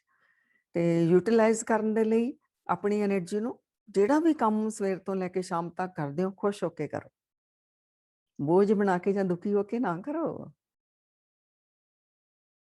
ਇੱਥੋਂ ਤੱਕ ਰਿਸਰਚਰਸ ਕਹਿੰਦੀਆਂ ਨੇ ਹੁਣ ਤਾਂ ਬੰਦਾ ਕਹਿੰਦਾ ਨਹਾਉਣਾ ਪੈਣਾ ਮੈਨੂੰ, ਉਹ ਵੀ ਉਹਨੂੰ ਭਾਰ ਲੱਗਦਾ, ਇੰਨਾ ਲੇਜ਼ੀ ਮਤਲਬ ਹੋਇਆ ਪਿਆ, ਕਿਉਂਕਿ ਬਾਹਰ ਨਹੀਂ ਨਾ ਨਿਕਲ ਰਿਹਾ, ਅੰਦਰ ਹੀ ਬੈਠਾ, ਕੰਮ ਵੀ ਘਰੋਂ ਹੀ ਵਰਕ ਫਰੋਮ ਹੋਮ ਕਰੀ ਜਾਂਦਾ। ਉਹ ਜੇ ਤੀਜੇ ਚੌਥੇ ਦਿਨ ਨਹਾਉਣ ਦਾ ਸੋਚਦਾ, ਕਹਿੰਦਾ ਅੱਜ ਨਹਾਉਣਾ ਪੈਣਾ, ਉਹ ਵੀ ਉਹਨੂੰ ਬੋਝ ਲੱਗ ਰਿਹਾ। ਕੱਪੜੇ ਚੇਂਜ ਕਰਨੇ ਵੀ ਬੋਝ ਲੱਗ ਰਿਹਾ। ਬੜੀਆਂ ਰਿਸਰਚਸ ਹੋਈਆਂ ਨੇ, ਸਾਹਮਣੇ ਆਉਣਗੀਆਂ ਸੰਸਾਰ ਦੇ। ਸੋ ਜਿਹੜਾ ਵੀ ਤੁਸੀਂ ਕੰਮ ਕਰਨਾ ਸਵੇਰ ਤੋਂ ਲੈ ਕੇ ਰਾਤ ਦੇ ਸੌਣ ਤੱਕ ਖੁਸ਼ ਹੋ ਕੇ ਹੀ ਕਰਨਾ। ਸੋ ਇਹ ਅੱਛਾ ਤੁਸੀਂ ਯੂਟਿਲਾਈਜ਼ ਕਰ ਰਹੇ ਹੋ ਆਪਣੀ એનર્ਜੀ ਨੂੰ, ਤੇ ਜਿਹੜਾ ਤੁਸੀਂ ਉਹਨੂੰ ਵਧਾਉਣਾ ਚਾਹੁੰਦੇ ਹੋ, ਮੈਕਸਿਮਾਈਜੇਸ਼ਨ ਦੇ ਵਿੱਚ ਜਾਣਾ ਚਾਹੁੰਦੇ ਹੋ, ਤਾਂ ਉਹਦੇ ਲਈ ਫਿਰ ਕੀ ਕਰੇ, ਕਿਤੇ 5 ਮਿੰਟ ਵੀ ਫ੍ਰੀ ਮਿਲੇ, ਧਿਆਨ ਵਿੱਚ ਉਤਰ ਜਾਓ, ਅੰਤਰਾਤਮੇ ਆਪਣੇ ਵਾਹਿਗੁਰੂ ਜੀ ਦੇ ਨਾਲ ਜੁੜੀ ਜਾਓ। ਇਹ ਹੈ ਯੂਨੀਵਰਸ ਨਾਲ ਜੁੜੀ ਜਾਓ, ਪਰਮਾਤਮਾ ਨਾਲ ਜੁੜੀ ਜਾਓ। ਤੁਹਾਡੀ ਫ੍ਰੀਕੁਐਂਸੀ ਦਾ ਜਿਹੜੀ ਹੈ ਉਹ ਵਧੀ ਜਾਏਗੀ, ਵਧੀ ਜਾਏਗੀ। ਕਰਦਿਆਂ ਕਰਦਿਆਂ ਤੁਸੀਂ ਯੂਨੀਵਰਸ ਦੀ એનર્ਜੀ ਦੇ ਨਾਲ ਮੈਚ ਕਰਨ ਲੱਗ ਜਾਓਗੇ। ਫਿਰ ਜੋ ਵੀ ਚਾਹੋ, ਫਿਰ ਇੱਛਾ ਪੂਰਕ ਸਰਬ ਸੁਖ ਦਾਤਾ ਹਰ, ਜਾ ਕੇ ਬਸ ਹੈ ਕਾਮ ਧੇਨਾ। ਸੋ ਐਸਾ ਹਰ ਧਿਆਈਏ ਮੇਰੇ ਜਿਹੜੇ, ਤਾਂ ਸਰਬ ਸੁਖ ਪਾਵੈ ਮੇਰੇ ਮਨਾ। ਅੱਜ ਸਾਇੰਸ ਵੀ ਇਹੀ ਗੱਲ ਦੱਸ ਰਹੀ ਹੈ, ਸ਼੍ਰੀ ਗੁਰੂ ਗ੍ਰੰਥ ਸਾਹਿਬ ਜੀ ਮਹਾਰਾਜ ਜੀ ਸਾਨੂੰ ਪਹਿਲਾਂ ਹੀ ਦੱਸ ਰਹੇ। ਸੰਗਤ ਜੀ, ਇਹ ਬਹੁਤ ਸਾਨੂੰ ਧਿਆਨ ਰੱਖਣਾ ਪੈਣਾ। ਹੁਣ ਉਹ ਕਹਿੰਦੇ ਯੂਨੀਵਰਸ ਦੀ એનર્ਜੀ ਦੇ ਵਿੱਚ ਪਹੁੰਚਣ ਦੇ ਲਈ ਕੀ ਹੋਣਾ ਚਾਹੀਦਾ? ਯੂਨੀਵਰਸ ਦੀ એનર્ਜੀ ਵਿੱਚ ਕੀ ਹੈ? ਲਵ। ਲਵ ਸਾਡੇ ਕੋਲ ਵੀ ਹੈ, ਪਰ ਅਸੀਂ ਉਹ ਫੀਲਿੰਗਸ ਦੇ ਵਿੱਚ ਉਹ ਨਹੀਂ ਆ ਪਾਉਂਦੇ, ਉਸ ਇਮੋਸ਼ਨਸ ਦੇ ਵਿੱਚ ਨਹੀਂ ਆ ਪਾਉਂਦੇ, ਉਹ ਥਾਟਸ ਅਸੀਂ ਨਹੀਂ ਲੈ ਕੇ ਆਉਂਦੇ। ਇਹ ਹੁਣ ਕਰਨੇ ਆ ਅਸੀਂ। ਉਹ ਕਹਿੰਦੇ ਲਵ ਆ, ਫੇਥ ਆ ਤੇ ਬਲਿਸ ਆ ਯੂਨੀਵਰਸ ਦੀ એનર્ਜੀ ਦੇ ਵਿੱਚ। ਤੁਸੀਂ ਵਾਰ-ਵਾਰ ਇਸ ਸਟੇਟ ਵਿੱਚ ਆਉਣ ਦੀ ਕੋਸ਼ਿਸ਼ ਕਰੋ। ਉਹ ਸਟੈਪਸ ਵੀ ਦੱਸੇ ਨੇ ਕਿਵੇਂ ਆਵਾਂਗੇ। ਸੋ ਇਹ ਕਹਿੰਦੇ ਅਗਰ ਤੁਸੀਂ ਇਸ ਤਰ੍ਹਾਂ ਰਹਿੰਦੇ ਹੋ ਲਵ ਦੇ ਵਿੱਚ, ਫੇਥ ਵਿੱਚ, ਬਲਿਸ ਦੀ ਸਟੇਟ ਦੇ ਵਿੱਚ, ਤਾਂ ਤੁਸੀਂ ਯੂਨੀਵਰਸ ਦੀ એનર્ਜੀ ਦੇ ਨਾਲ ਹੀ ਮੈਚ ਕਰ ਰਹੇ ਹੋ। ਫਿਰ ਕੁਝ ਵੀ ਤੁਸੀਂ ਜੋ ਚਾਹੁੰਦੇ ਹੋ ਉਹ ਪਾ ਸਕਦੇ ਹੋ। ਔਰ ਸੰਗਤ ਜੀ, ਜਿਹੜਾ ਇਸ એનર્ਜੀ ਵਿੱਚ ਹੁੰਦਾ ਨਾ, ਲਵ, ਫੇਥ ਤੇ ਬਲਿਸ ਦੀ ਸਟੇਟ ਵਿੱਚ, ਉਹਨੇ ਕੀ ਪਾਣਾ? ਉਹਨੇ ਪਾ ਹੀ ਲਿਆ। ਉਸ ਪਿਆਰੇ ਦੇ ਪ੍ਰੇਮ ਵਿੱਚ ਹੈ ਉਹ। ਸੋ ਇਹ ਹੁਣ 3 ਚੀਜ਼ਾਂ ਸਾਰਿਆਂ ਨੇ ਧਿਆਨ ਰੱਖਣੀਆਂ। ਅਸੀਂ ਇਹਦੇ ਤੇ ਥੋੜਾ ਜਿਹਾ ਹੋਰ ਕਰਾਂਗੇ ਵਿਚਾਰਾਂ। ਇਹ એનર્ਜੀ ਦੇ ਕਿਹੜੇ-ਕਿਹੜੇ ਥਾਟ ਦੇ ਉੱਤੇ ਬੜਾ ਡਿਟੇਲ ਦੇ ਵਿੱਚ ਇਹਨਾਂ ਨੇ ਦੱਸਿਆ, ਰਿਸਰਚਰਸ ਕਰ ਕਰਕੇ। ਤਾਂ ਬਾਅਦ ਵਿੱਚ ਦੇਖਾਂਗੇ ਕਿਹੜੇ ਸਟੈਪਸ ਨੇ, ਥੋੜਾ ਜਿਹਾ ਦੇਖੀਏ ਅਸੀਂ ਸਾਡੇ ਕਿਹੜੇ ਇਮੋਸ਼ਨਸ, ਕਿਹੜੀਆਂ ਫੀਲਿੰਗਸ ਨੇ, ਉਹਦੇ ਨਾਲ ਕਿੱਦਾਂ ਦੀ ਸਾਡੀ એનર્ਜੀ ਦੀ ਫ੍ਰੀਕੁਐਂਸੀ ਵੱਧਦੀ ਆ ਸਾਡੀ ਆਪਣੀ। ਹਿਊਮਨ ਚਾਰਟ ਬਣਾਇਆ ਬੌਬ ਪ੍ਰੋਕਟਰ ਨੇ, ਕੈਨੇਡਾ ਦੇ ਨੇ, ਟੋਰਾਂਟੋ ਦੇ ਨੇ। ਇਹਨਾਂ ਨੇ 40 ਤੋਂ ਵੱਧ ਬੁੱਕਸ ਵੀ ਲਿਖੀਆਂ ਨੇ, ਬੜੀ ਅੱਛੀਆਂ ਨੇ, ਰਿਸਰਚਸ ਕੀਤੀਆਂ ਨੇ। ਤੋਂ ਚਾਰਟ ਇਹਨਾਂ ਦਾ ਕੀ ਕਹਿ ਰਿਹਾ ਆ, ਇਹ ਹੈਗੇ ਨੇ PhD ਨੇ, MD ਨੇ, US ਤੋਂ ਇਹਨਾਂ ਨੇ ਆਪਣਾ ਕੀਤਾ ਹੋਇਆ। ਤੋਂ ਇਹਨਾਂ ਦਾ ਜਿਹੜਾ ਚਾਰਟ ਆ ਇਹ ਕਹਿੰਦਾ ਹੈ ਕਿ ਸਾਡੇ ਇਮੋਸ਼ਨਸ ਔਰ ਫ੍ਰੀਕੁਐਂਸੀ ਦਾ ਕਿੰਨਾ ਕਨੈਕਸ਼ਨ ਹੈ। ਅਗਰ ਅਸੀਂ ਸ਼ੇਮ ਵਿੱਚ ਹਾਂ ਤਾਂ ਸਾਡੀ એનર્ਜੀ ਇੰਨੀ ਲੋ, ਉਹਦੀ ਫ੍ਰੀਕੁਐਂਸੀ ਹੋ ਜਾਂਦੀ 20 ਤੇ ਹੁੰਦੀ ਹੈ। ਗਿਲਟ ਵਿੱਚ ਆ 30 ਤੇ ਹੁੰਦੀ ਹੈ। ਦੁੱਖ ਵਿੱਚ ਆ 75 ਤੇ ਹੁੰਦੀ ਹੈ। ਫੀਅਰ ਆ 100, ਡਿਜ਼ਾਇਰਸ ਦੇ ਵਿੱਚ ਫਿਰਦੇ ਆ 125, ਪ੍ਰਾਈਡ 175। ਹੁਣ ਇਹ ਤਾਂ ਲੋ ਹੈ ਸਾਰੀ એનર્ਜੀ ਦੀ ਫ੍ਰੀਕੁਐਂਸੀ। ਹੁਣ ਥੋੜੀ ਵਧਣੀ ਆ। ਉਹ ਕਿਵੇਂ ਵਧਣੀ ਆ? ਥੋੜਾ ਜਿਹਾ ਕਰੇਜ, ਜਦੋਂ ਹੌਸਲੇ ਵਿੱਚ ਹੁੰਦੇ ਹੋ ਤਾਂ 200 ਤੇ ਆ ਜਾਂਦੀ ਹੈ। ਐਕਸੈਪਟੈਂਸ ਵਿੱਚ ਆ ਜਾਂਦੇ ਹੋ, ਸਰਕਮਸਟੈਂਸਿਸ ਨੂੰ, ਕਿਸੇ ਨੂੰ ਐਕਸੈਪਟ ਕਰ ਲੈਂਦੇ ਹੋ, 350 ਤੇ ਆ ਜਾਂਦੇ ਹੋ, ਉਹਦੀ ਫ੍ਰੀਕੁਐਂਸੀ ਜਿਹੜੀ ਹੈ। ਤੇ ਫਿਰ ਜਦੋਂ ਲਵ ਦੇ ਵਿੱਚ ਆਉਂਦੇ ਹੋ 500 ਤੇ ਆ ਜਾਂਦੇ ਹੋ, ਪੀਸ ਵਿੱਚ 600 ਤੇ ਐਨਲਾਈਟਮੈਂਟ ਵਿੱਚ 700। ਤਾਂ ਇਹ ਦੱਸ ਰਹੇ ਨੇ। ਤਾਂ ਇਹਨਾਂ ਨੇ ਇੱਕ ਉਹ ਹੈਗੀ ਫ੍ਰੀਕੁਐਂਸੀ એનર્ਜੀ ਦਾ ਚਾਰਟ ਵੀ ਬਣਾਇਆ। ਉਹ એનર્ਜੀ ਤਾਂ ਜਿਹੜੀ ਫ੍ਰੀਕੁਐਂਸੀ ਜਿਹੜੀ ਹਾਰਟਸ ਦੇ ਉੱਤੇ ਉਹ ਚੱਲ ਰਹੀ ਹੁੰਦੀ ਨਾ, ਇਹ ਜਿਹੜੀ ਹੁਣ ਹੈਗੀ ਹੈ એનર્ਜੀ, ਇਹਨਾਂ ਨੇ ਦੱਸਿਆ ਕਿ ਜਦੋਂ ਤੁਸੀਂ ਪਰਮਾਤਮਾ ਵਿੱਚ ਮਰਜ ਹੋਏ ਹੁੰਦੇ ਹੋ 100% ਤੁਹਾਡੀ એનર્ਜੀ ਹੁੰਦੀ ਹੈ। 100%। ਉਹੀ ਅਸੀਂ ਸਾਰੇ ਚਾਹੁੰਦੇ ਹਾਂ, ਜਿਹੜਾ ਉਹ ਕਹਿੰਦੇ ਨੇ ਯੂਨੀਵਰਸ ਦੇ ਨਾਲ ਮੈਚ ਕਰ ਲਓ। ਤਾਂ ਉਹਦੇ ਵਿੱਚ ਜਦੋਂ ਮਰਜ ਹੋ, ਉਹਦੇ ਨਾਲ ਕਨੈਕਟਡ ਹੋ, ਤਾਂ ਤੁਸੀਂ 100% ਹੋ। ਅਗਰ ਫਿਰ ਤੁਸੀਂ ਬਲਿਸ ਦੀ ਸਟੇਟ ਵਿੱਚ ਹੋ 90% ਹੋ ਤੁਹਾਡੀ એનર્ਜੀ ਜਿਹੜੀ ਹੈ। ਅਗਰ ਜੋਇਫੁਲਨੈਸ ਵਿੱਚ ਹੋ 80%, ਖੁਸ਼ ਹੋ ਜਦੋਂ ਉਦੋਂ ਪ੍ਰੈਜ਼ੈਂਟ 'ਚ ਹੋ। ਤਾਂ ਜਦੋਂ ਤੁਸੀਂ ਪੀਸਫੁਲ ਹੋ ਫਿਰ 70% એનર્ਜੀ ਵਿੱਚ ਹੁੰਦੇ ਹੋ, ਹੋਪਫੁਲਨੈਸ ਵਿੱਚ 60%। ਤੋ ਫਿਰ ਹੁਣ ਤੋਂ ਇਹਨਾਂ ਨੇ ਅੱਗੇ, ਇਹ ਤਾਂ ਹੈਗੀਆਂ ਵੱਧ એનર્ਜੀ ਵਾਲੀ ਗੱਲ। ਹੁਣ ਜਦੋਂ ਡਾਊਨ ਸਾਡੀ ਕਦੋਂ ਜਾਂਦੀ? ਜਦੋਂ ਇਰੀਟੇਸ਼ਨ, ਸਾਡੇ ਅੰਦਰ ਇਰੀਟੇਸ਼ਨ ਹੋਈ ਜਾਂਦੀ, ਘਟੀ ਜਾਂਦੀ, ਸਾਡੀ 50 ਤੇ ਆ ਗਏ। ਡਿਸਟਰਬੈਂਸ ਅੰਦਰ ਸਾਡੇ 40 ਤੇ ਆ ਗਏ। ਫਰਸਟ੍ਰੇਸ਼ਨ ਜਾਂ 30 ਤੇ ਆ ਗਏ, ਐਂਗਰ ਵਿੱਚ ਜਾਂ ਤਾਂ 20 ਤੇ ਆ ਗਏ, ਰਿਵੈਂਜ ਅਗਰ ਮਨ ਵਿੱਚ ਬਦਲਾ ਲੈਣ ਦੀ ਭਾਵਨਾ ਤਾਂ 10 ਤੇ ਆ ਗਏ, ਔਰ ਜਦੋਂ ਸੁਸਾਈਡ ਹੀ ਕੋਈ ਕਰਨ ਲੈਂਦਾ ਤਾਂ ਸਮਝ ਲਓ ਉਹਦੀ ਜ਼ੀਰੋ ਐਨਰਜੀ ਆ ਉਸ ਵਕਤ, ਤਾਂ ਹੀ ਫਿਰ ਆਪਣਾ ਜੀਵਨ ਦੀ ਲੀਲਾ ਜਿਹੜੀ ਉਹਦੀ ਖਤਮ ਹੋ ਗਈ। ਸੋ ਐਂਗਰ ਮੈਨੇਜਮੈਂਟ ਉੱਤੇ ਵੀ ਇਹਨਾਂ ਨੇ ਬੜਾ ਕੰਮ ਕੀਤਾ। ਉਹਦੇ ਵਿੱਚ ਵੀ ਇਹਨਾਂ ਨੇ ਦੱਸਿਆ ਕਿ ਅਗਰ ਤੁਹਾਨੂੰ ਗੁੱਸੇ ਦਾ ਥੋਟ 40 ਸੈਕਿੰਡ ਲਈ ਆਇਆ, healthy for body, it's good. 40 second ਲਈ ਸਿਰਫ, ਤਾਂ ਕਿ ਤੁਹਾਨੂੰ ਪਤਾ ਚੱਲ ਰਿਹਾ ਆਪਣੇ ਇਮੋਸ਼ਨ ਦਾ, ਜਸਟ ਇੰਨੇ ਦੇ ਲਈ 40 ਸੈਕਿੰਡ ਲਈ ਅਗਰ ਆਇਆ ਵੀ ਕਿਉਂ ਆ ਰਿਹਾ ਆ, ਆਪਣੇ ਆਪ ਨੂੰ ਚੈੱਕ ਕਰ ਸਕਦੇ ਹੋ। ਤੇ ਅਗਰ ਇਹ ਤੁਹਾਨੂੰ 40 ਮਿੰਟ ਤੁਸੀਂ ਗੁੱਸੇ ਵਿੱਚ ਹੋ ਤਾਂ ਤੁਹਾਡਾ ਸੋਰ ਥਰੋਟ। ਅਗਰ 40 ਘੰਟੇ ਗੁੱਸੇ ਵਿੱਚ ਹੋ, ਜਦੋਂ ਸਵਾਲ ਨਹੀਂ ਹੁੰਦਾ 40 ਘੰਟੇ ਵੀ ਗੁੱਸੇ ਵਿੱਚ, ਪਰ ਗੈਸ ਪ੍ਰੋਬਲਮ ਸ਼ੁਰੂ ਹੋ ਜਾਂਦੀ ਆ। ਅਗਰ 40 ਡੇਜ਼ ਤੁਸੀਂ ਗੁੱਸੇ ਵਿੱਚ ਹੋ, ਜ਼ਿਆਦਾਤਰ ਗੁੱਸੇ ਵਿੱਚ ਹੋ, ਫਿਰ ਤੁਹਾਨੂੰ ਜਿਹੜਾ ਬਾਡੀ ਦੇ ਉੱਤੇ ਡਿਸਕੰਫਰਟ, ਬਿਮਾਰੀਆਂ ਲੱਗਣ ਲੱਗ ਜਾਂਦੀਆਂ ਨੇ। ਅਗਰ 40 ਵੀਕਸ ਹੋ, ਫਿਰ ਉਹ ਕਹਿੰਦੇ ਨੇ ਤੁਹਾਨੂੰ ਐਕਸੀਡੈਂਟ ਨੂੰ ਵੀ ਤੁਸੀਂ ਅਟਰੈਕਟ ਕਰਦੇ ਹੋ, ਤਾਂ ਫ੍ਰੈਕਚਰਸ ਵੀ ਤੁਹਾਡੇ ਹੁੰਦੇ ਨੇ। ਅਗਰ 40 ਮੰਥਸ ਤੁਸੀਂ ਐਂਗਰ ਵਿੱਚ ਹੋ, ਗੁੱਸੇ ਵਿੱਚ ਹੋ, ਤਾਂ ਡਾਇਬਟੀਜ਼, ਅਰਥਰਾਈਟਿਸ, ਕਹਿੰਦੇ ਨੇ ਗੁੱਸੇ ਵਾਲਾ ਹੀ ਸੁਭਾਅ ਆ, ਉਹ ਫਿਰ ਇਹ ਬਿਮਾਰੀਆਂ ਨੂੰ ਅਟਰੈਕਟ ਕਰਦੇ ਹੋ। 40 ਈਅਰਸ, 40 ਸਾਲ ਅਗਰ ਤੁਸੀਂ ਗੁੱਸੇ ਵਿੱਚ ਹੋ, ਫਿਰ ਤੁਸੀਂ ਬਹੁਤ ਸਾਰੀਆਂ ਖਤਰਨਾਕ ਬਿਮਾਰੀਆਂ ਨੂੰ ਬੁਲਾ ਰਹੇ ਹੋ। ਇਹਨਾਂ ਨੇ ਕਾਫੀ ਉਹਦੀ ਡਿਟੇਲ ਦੱਸੀ। ਚਲੋ ਉੱਧਰ ਅਸੀਂ ਨਾ ਜਾਈਏ। ਕਹਿਣ ਦਾ ਮਤਲਬ ਹੈ ਕਿ ਅਸੀਂ ਆਪਣੀ ਐਨਰਜੀ ਨੂੰ ਵਧਾਈਏ, ਫ੍ਰੀਕੁਐਂਸੀ ਨੂੰ ਵਧਾਈਏ, ਤਾਂ ਕਿ ਅਸੀਂ ਤੰਦਰੁਸਤ ਵੀ ਰਹੀਏ ਔਰ ਅਸੀਂ ਵਾਹਿਗੁਰੂ ਜੀ ਦੇ ਨਾਲ ਮਿਲ ਵੀ ਪਾਈਏ। ਤਾਂ ਇਹਦੇ ਲਈ ਸੰਗਤ ਜੀ ਇਹਨਾਂ ਨੇ ਫਿਰ ਜਿਹੜੇ ਸਟੈਪਸ ਦੱਸੇ ਨੇ, 2020 ਦੀ ਜਿਹੜੀ ਰਿਸਰਚ ਹੈਗੀ ਹੈ, ਡਾਕਟਰ ਜੋਹਾਨਾ PhD US ਯੂਨੀਵਰਸਿਟੀ ਤੋਂ, ਮਿਨੇਸੋਟਾ ਯੂਨੀਵਰਸਿਟੀ ਤੋਂ, ਹੋਰਾਂ ਦੀਆਂ ਬਹੁਤ ਸਾਰੀਆਂ ਇਹਨਾਂ ਨੇ ਜਿਹੜੇ ਸਟੈਪਸ ਦੱਸੇ ਨੇ, ਬੜੇ ਈਜ਼ੀ ਸਟੈਪਸ ਦੱਸੇ ਨੇ। ਸੋ ਇਹ ਕਹਿੰਦੇ ਨੇ how to use law of vibrations, ਇਹਨਾਂ ਨੂੰ ਕਿਵੇਂ ਤੁਸੀਂ ਯੂਜ਼ ਕਰ ਸਕਦੇ ਹੋ। ਤੋ ਸਭ ਤੋਂ ਪਹਿਲਾਂ ਇਹਨਾਂ ਨੇ ਗ੍ਰੈਟੀਟਿਊਡ ਕਿਹਾ ਹੈ, ਸ਼ੁਕਰਾਨਾ। ਸੋ ਯੂਨੀਵਰਸ ਦਾ ਤਾਂ ਕਰਨਾ ਹੀ ਕਰਨਾ ਆ, ਜਿਹੜਾ ਸਾਡੇ ਲਈ ਕੁਝ ਅੱਛਾ ਵੀ ਕਰ ਰਿਹਾ ਉਸ ਦਾ ਵੀ ਕਰਨਾ, ਪ੍ਰਕਿਰਤੀ ਦਾ ਵੀ ਕਰਨਾ, ਸ਼ੁਕਰਾਨਾ। ਤੋ ਉਹ ਕਹਿੰਦੇ ਨੇ ਸਿੰਪਲੈਸਟ ਵੇ ਹੈ ਵਾਈਬ੍ਰੇਸ਼ਨਸ ਨੂੰ ਵਧਾਉਣ ਦਾ, ਪੋਜ਼ਿਟਿਵ ਕਰਨ ਦਾ, ਸ਼ੁਕਰਾਨਾ, gratitude.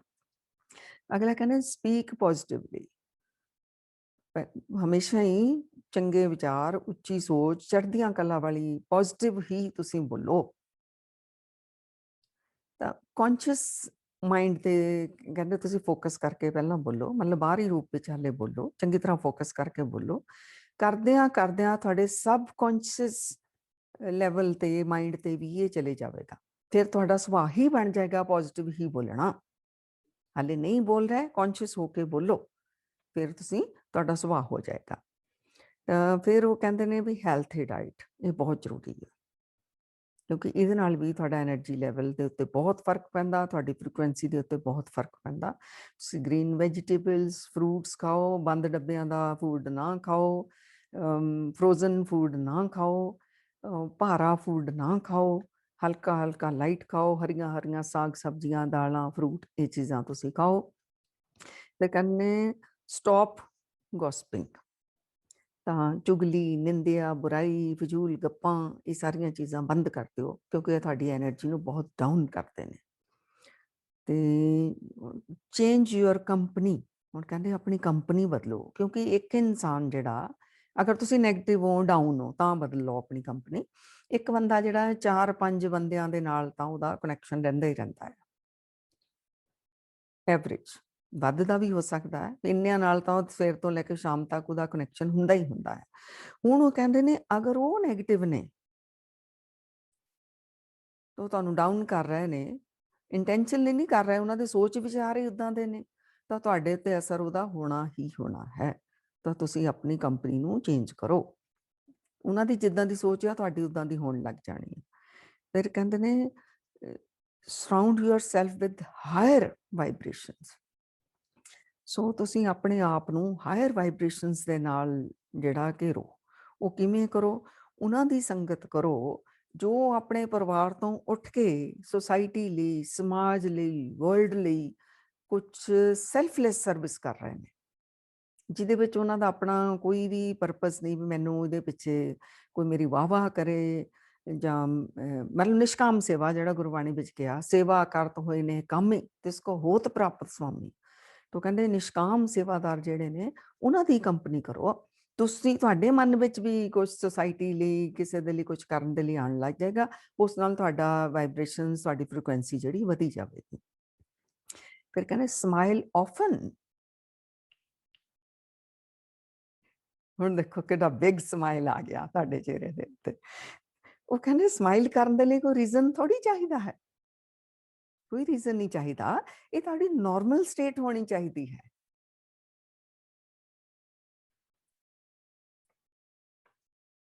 Spend time with nature, ਪ੍ਰਕਿਰਤੀ ਵਿੱਚ ਆਪਣਾ ਟਾਈਮ ਬਿਤਾਓ। ਘਰੋਂ ਬਾਹਰ ਨਿਕਲਿਆ ਕਰੋ, ਪੇੜ ਪੌਦਿਆਂ ਕੋਲ, ਦਰਖਤਾਂ ਕੋਲ, ਪਾਰਕ ਵਿੱਚ, ਕਿਤੇ ਵੀ ਨੇਚਰ ਵਿੱਚ ਤੁਸੀਂ ਬਾਹਰ ਨਿਕਲੋ, ਤਾਂ ਵੀ ਤੁਹਾਡੀ ਜਿਹੜਾ ਐਨਰਜੀ ਲੈਵਲ ਵਧੇਗਾ, ਤੁਹਾਡੀ ਫ੍ਰੀਕੁਐਂਸੀ ਵਧੇਗੀ। Match your vibrations with your desire.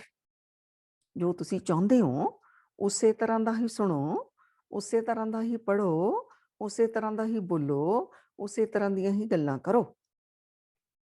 Waheguru ji ਨੂੰ ਮਿਲਣਾ ਚਾਹੁੰਦੇ ਹੋ ਤਾਂ ਫਿਰ ਹਰ ਪੜ੍ਹ, ਹਰ ਲਿਖ, ਹਰ ਸੁਣ। ਤੋ ਜਿਵੇਂ ਕੋਈ ਸਟੂਡੈਂਟ ਹੈ, ਉਹਨੇ ਅਗਰ ਆਪਣਾ ਐਗਜ਼ਾਮ ਕਲੀਅਰ ਕਰਨਾ ਤਾਂ ਫਿਰ ਉਹੀ ਪੜ੍ਹਾਈ ਕਰੇ ਨਾ, ਉਹੀ ਪੜ੍ਹਾਈ ਕਰੇ, ਉੱਦਾਂ ਦੀਆਂ ਗੱਲਾਂ ਕਰੇ, ਉੱਦਾਂ ਦੇ ਲੈਕਚਰ ਲਵੇ, ਉੱਦਾਂ ਦਾ ਉਹ ਸਾਰਾ ਕੁਝ ਕਰੇ, ਤਾਂ ਫਿਰ ਉਹ ਗੋਲ ਅਚੀਵ ਕਰੇਗਾ। ਜੇ ਅਗਰ ਉਹ ਐਨਰਜੀ ਪੜ੍ਹਨਾ, ਗੋਲ ਤਾਂ ਉਹਦਾ ਹੈ ਕਿ ਮੈਂ ਐਗਜ਼ਾਮ ਕਲੀਅਰ ਕਰਨਾ, ਪਰ ਉਹ ਪੜ੍ਹ ਨਹੀਂ ਰਿਹਾ, ਗੱਲਾਂ ਕੁਝ ਹੋਰ ਕਰੀ ਜਾ ਰਿਹਾ ਹੈ, ਤਾਂ ਉਹਦਾ ਕਿ ਫਿਰ ਘਬਰਾਹਟ ਵਧੀ ਜਾਣੀ ਆ, ਕਿਉਂਕਿ ਐਗਜ਼ਾਮ ਵੀ ਨਹੀਂ ਕਲੀਅਰ ਕਰ ਪਾਉਣਾ, ਸੋ ਐਨਰਜੀ ਉਹਦੀ ਡਾਊਨ ਹੋਈ ਜਾਣੀ ਹੈ। ਸੋ ਕੋਈ ਵੀ ਜੋ ਵੀ ਤੁਸੀਂ ਚਾਹੁੰਦੇ ਹੋ, ਫਿਰ ਉਹਦੇ ਬਾਰੇ, ਉਹਦੇ ਵਿੱਚ ਹੀ ਆਪਣੀ ਐਨਰਜੀ ਲਾਓ, ਤਾਂ ਕਿ ਉਹਨੂੰ ਠੀਕ ਯੂਜ਼ ਤੁਸੀਂ ਕਰ ਪਾਓ, ਆਪਣੀ ਐਨਰਜੀ ਨੂੰ, ਉਹਨੂੰ ਖਰਾਬ ਨਾ ਕਰ ਪਾਓ। ਤਾਂ ਅਗਲਾ ਇਹਨਾਂ ਨੇ ਜਿਹੜਾ 10th ਸਟੈਪ ਕਿਹਾ ਉਹ ਹੈ ਮੈਡੀਟੇਸ਼ਨ। ਔਰ ਪਰ ਨਾਲ ਇਹ ਕਿਹਾ, ਇਹ ਸਭ ਤੋਂ ਪਹਿਲਾਂ ਵੀ ਅਖੀਰਲਾ ਵੀ ਇਹੀ ਹੈ। ਸਭ ਤੋਂ ਜ਼ਿਆਦਾ ਫ੍ਰੀਕੁਐਂਸੀ ਵਧਾਉਣ ਦੇ ਲਈ, ਐਨਰਜੀ ਲੈਵਲ ਵਧਾਉਣ ਦੇ ਲਈ ਮੈਡੀਟੇਸ਼ਨ। ਅੱਜ ਦੇਖੋ ਵੈਸਟਰਨ ਸਾਇੰਸ ਵੀ ਸਾਨੂੰ ਇਹੀ ਗੱਲਾਂ ਦੱਸ ਰਹੀ ਹੈ। ਸੋ ਮੈਡੀਟੇਸ਼ਨ ਕੁਆਲਿਟੀ ਦੀ, ਕੁਆਂਟੀਟੀ ਦੀ ਨਹੀਂ, ਕੁਆਲਿਟੀ ਦੀ। ਜਦੋਂ ਤੁਸੀਂ ਕਨੈਕਟਡ ਹੁੰਦੇ ਹੋ ਵਾਹਿਗੁਰੂ ਜੀ ਦੇ ਨਾਲ, ਉਸ ਸੁਪਰੀਮ ਦੇ ਨਾਲ, ਉਸ ਪਾਰ ਬ੍ਰਹਮ ਪਰਮਾਤਮਾ ਦੇ ਨਾਲ। ਇਸ ਲਈ ਮੈਂ ਬਾਰ-ਬਾਰ ਆਪ ਜੀ ਨੂੰ ਕਿੰਨੇ ਸੈਸ਼ਨਾਂ ਵਿੱਚ ਇਹ ਗੱਲ ਹੋਈ ਹੈ ਕਿ ਤੁਹਾਨੂੰ ਜਿਹੜਾ ਸ਼ਬਦ ਅੱਛਾ ਲੱਗਦਾ, ਜਿਨ੍ਹਾਂ ਤੁਹਾਨੂੰ ਪ੍ਰੇਮ ਦੇ ਭਾਵ ਆਉਂਦੇ ਨੇ, ਚੜ੍ਹਦੀਆਂ ਕਲਾ ਵਾਲੇ, ਤੁਸੀਂ ਉਹਨੂੰ ਗੁਣਗੁਣਾਓ ਜਾਂ ਲਗਾ ਲਓ ਕੀਰਤਨ ਦੇ ਵਿੱਚ ਉਹ ਸ਼ਬਦ ਜਿਹਦੇ ਨਾਲ ਤੁਹਾਨੂੰ ਲੱਗਦਾ ਤੁਹਾਡਾ ਵਾਹਿਗੁਰੂ ਜੀ ਦੇ ਨਾਲ ਕਨੈਕਸ਼ਨ ਜੁੜਦਾ ਹੈ, ਤੁਹਾਡੀ ਸੋਚ ਪੋਜ਼ਿਟਿਵ ਹੁੰਦੀ ਹੈ, ਉਹਨੂੰ ਸੁਣ ਲਓ। ਜਾਂ ਕੋਈ ਖੁਦ ਬਾਣੀ ਦੀਆਂ 2 ਪੰਕਤੀਆਂ ਗੁਣਗੁਣਾ ਕੇ ਤੁਹਾਨੂੰ ਅੱਛਾ ਲੱਗ ਰਿਹਾ, ਤੁਸੀਂ ਉਹ ਕਰੋ। ਤੁਹਾਨੂੰ ਬਾਣੀ ਪੜ੍ਹਨੀ ਅੱਛੀ ਲੱਗਦੀ, ਇਸ ਤਰ੍ਹਾਂ ਕਰੋ।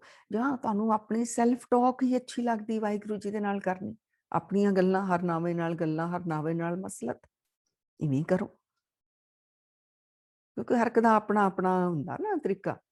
ਕਿਸੇ ਨੂੰ ਕੀਰਤਨ ਵਿੱਚ ਰਸ ਆਉਂਦਾ, ਕਿਸੇ ਨੂੰ ਖੁਦ ਗਾ ਕੇ ਰਸ ਆਉਂਦਾ, ਕਿਸੇ ਨੂੰ ਚੁੱਪਚਾਪ ਮਨ ਵਿੱਚ ਹੀ ਵਾਹਿਗੁਰੂ ਜੀ ਦੇ ਨਾਲ ਕਨੈਕਸ਼ਨ ਜੋੜ ਕੇ ਰਸ ਆਉਂਦਾ। ਇਹ ਤੁਸੀਂ ਆਪਣਾ ਆਪ ਦੇਖੋ। ਸੋ ਵੱਧ ਤੋਂ ਵੱਧ ਕਨੈਕਸ਼ਨ ਵਾਹਿਗੁਰੂ ਜੀ ਦੇ ਨਾਲ ਜੋੜੀਏ, ਵੱਧ ਤੋਂ ਵੱਧ ਉਹਨਾਂ ਦੀ ਕੰਪਨੀ ਕਰੀਏ ਜਿਨ੍ਹਾਂ ਦੀ ਚੜ੍ਹਦੀਆਂ ਕਲਾਂ ਵਾਲੀ ਸੋਚ ਆ, ਜਿਹੜੇ ਸੁਸਾਇਟੀ ਦੀ, ਸਮਾਜ ਦੀ ਨਿਸ਼ਕਾਮ ਸੇਵਾ ਕਰਦੇ ਨੇ, ਤਾਂ ਕਿ ਸਾਡੇ ਅੰਦਰ ਵੀ ਉਹ ਐਨਰਜੀ ਉਸ ਤਰ੍ਹਾਂ ਦੀ ਬਣਨੀ ਸ਼ੁਰੂ ਹੋ ਜਾਵੇ। ਜਿਨ੍ਹਾਂ ਦੀ ਚੰਗੀ ਸੋਚ ਹੈ, ਉੱਚੀ ਸੋਚ ਹੈ, ਉਹਨਾਂ ਦੀ ਅਸੀਂ ਕੰਪਨੀ ਕਰੀਏ। ਤਾਂ ਉਹ ਕਹਿੰਦੇ ਨੇ ਆਪਣੇ ਥਾਟਸ, ਆਪਣੀਆਂ ਫੀਲਿੰਗਸ, ਆਪਣੇ ਇਮੋਸ਼ਨ, ਆਪਣੇ ਵਰਡਸ, ਆਪਣੇ ਐਕਸ਼ਨਸ ਦਾ ਧਿਆਨ ਰੱਖੋ। ਉਹੀ ਮਨ ਬਚ ਕਰਮ, ਜਿਹੜਾ ਅਸੀਂ ਵਾਰ-ਵਾਰ ਬਾਣੀ ਵਿੱਚ ਸੁਣਦੇ ਹਾਂ, ਮਨ ਬਚ ਕਰਮ ਪ੍ਰਭ ਆਪਣਾ ਧਿਆਈ, ਨਾਨਕ ਦਾਸ ਤੇਰੀ ਸਰਨਾਈ। ਸੋ ਮਨ ਵਿੱਚ ਵੀ ਵਾਹਿਗੁਰੂ ਜੀ ਦੀ ਯਾਦ, ਬਚਨਾਂ ਵਿੱਚ ਵੀ ਉਹੋ ਜਿਹੀਆਂ ਗੱਲਾਂ। ਮਤਲਬ ਅਗਰ ਅਸੀਂ ਪ੍ਰੇਮ ਨਾਲ ਕਿਸੇ ਨਾਲ ਗੱਲ ਕਰਦੇ, ਸਮਝ ਲਓ ਵਾਹਿਗੁਰੂ ਜੀ ਦੀ ਐਨਰਜੀ ਵਿੱਚ ਹੀ ਬੈਠੇ ਹਾਂ, ਵਿਸ਼ਵਾਸ ਦੀਆਂ ਗੱਲਾਂ ਕਰ ਰਹੇ ਹਾਂ। ਜ਼ਰੂਰੀ ਨਾ ਵਾਹਿਗੁਰੂ ਹੀ ਕਰਨਾ, ਵਾਹਿਗੁਰੂ ਜੀ ਦੀ ਯਾਦ ਹੈ ਤਾਂ ਵਾਹਿਗੁਰੂ ਜੀ ਦੀ ਯਾਦ ਵਿੱਚ ਹੀ ਆ। ਜਦੋਂ ਵਾਹਿਗੁਰੂ ਜੀ ਦੀ ਐਨਰਜੀ ਯੂਜ਼ ਕਰ ਰਹੇ ਹਾਂ ਨਾ, ਜਿੱਥੇ ਵਿਸ਼ਵਾਸ, ਭਰੋਸਾ, ਪ੍ਰੇਮ, ਤਾਂ ਉਹ ਵਾਹਿਗੁਰੂ ਦੇ ਵਿੱਚ ਹੀ ਆ। ਇਹ ਇਹੋ ਜਿਹੀਆਂ ਫੀਲਿੰਗਸ ਅਸੀਂ ਲੈ ਕੇ ਆਉਣੀਆਂ। ਬਹੁਤ ਸੰਗਤ ਜੀ ਡਿਟੇਲ ਹੈ ਚੋਂ ਬਿਲਕੁਲ ਸ਼ਾਰਟ ਕੱਢ ਕੇ ਛੋਟਾ ਕੱਢ ਕੇ ਇਹ ਬਣਾਇਆ। ਹੁਣ ਗ੍ਰੈਟੀਟਿਊਡ ਤੇ ਸ਼ੁਕਰਾਨੇ ਤੇ ਜਿੰਨਾ ਮਰਜ਼ੀ ਅਸੀਂ ਡਿਟੇਲ ਵਿੱਚ ਜਾਈਏ, ਸਾਨੂੰ ਪਤਾ ਹੈ ਸਵੇਰ ਤੋਂ ਲੈ ਕੇ ਸ਼ਾਮ ਤੱਕ ਅਗਰ ਅਸੀਂ ਵਾਹਿਗੁਰੂ ਜੀ ਦੀਆਂ ਦਿੱਤੀਆਂ ਦਾਤਾਂ ਨੂੰ ਦੇਖਣ ਲੱਗ ਜਾਈਏ ਨਾ, ਤਾਂ ਕਾਊਂਟਲੈਸ ਬਲੈਸਿੰਗਸ ਨੇ, ਅਸੀਂ ਗਿਣ ਨਹੀਂ ਸਕਦੇ ਕਿੰਨੀਆਂ ਨੇ ਸਾਡੇ ਕੋਲ।